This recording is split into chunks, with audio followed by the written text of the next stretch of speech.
conversation. When the Tylenol poisoning's happened, they didn't have to debate. They didn't have to have a meeting. They didn't have to send around a memo. They knew, should we pull the product? Yes.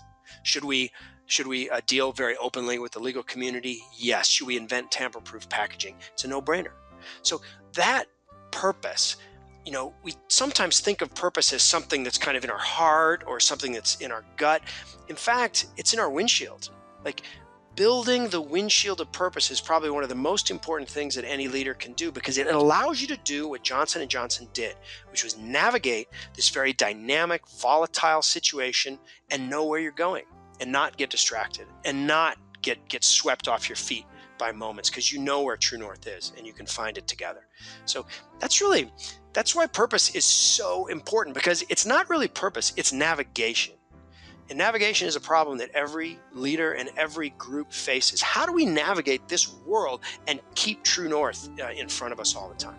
One great leader that's built an extraordinary culture of hospitality, both internally and externally, is Danny Meyer, CEO and founder of Union Square Hospitality Group and Shake Shack, who was on the Tony Robbins podcast a few episodes back.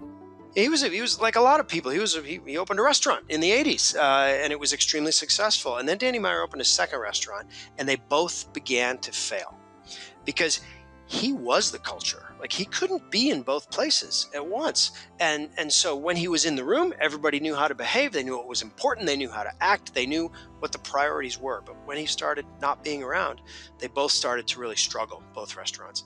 And so he did something really smart. He closed them for a period of time. He had a retreat, and he gathered everybody up, and he started building out what I would call his mantra map, his set of really simple, value-centered slogans, mantras that capture what it is to be the kind of place that he wanted to create, that capture the energy and the soul and the true north of what they wanted to be.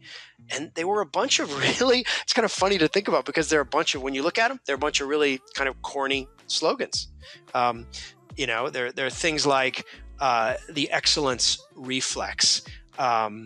It's loving problems, athletic hospitality. Here's a good one. The road to success is paved with mistakes well handled. Mistakes are waves. Servers are surfers of those waves. I mean, turning up the home dial. They're all kind of corny and they're all kind of bad. Like they really are, but they stick in your head. And it wasn't until when I was researching the book and I was having breakfast with Danny Meyer, and we were chatting, and all of a sudden there was this big crash across the restaurant, and someone had dropped a tray of glasses. A waiter had dropped a tray of glasses. And Danny Meyer stops talking to me, and he starts staring at what's happening, where the glasses had fallen. And I said, "What are you looking at?"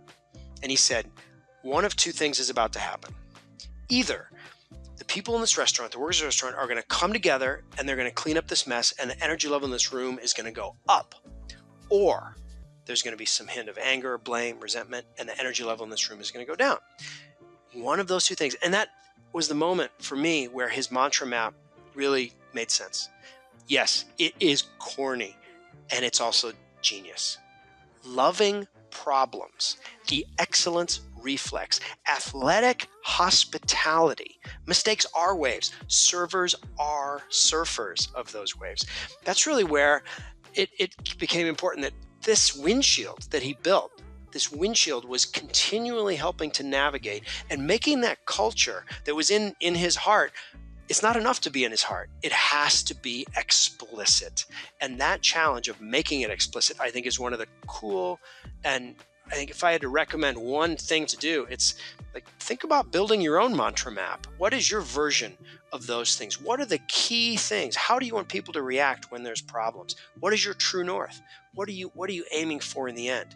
I think that purpose isn't about what's in your heart. It's about what's in your windshield. To learn more about where great culture comes from and how to build and sustain it in your group, check out Daniel's book, The Culture Code. Go to www.danielcoyle.com. That's www.danielcoyle.com.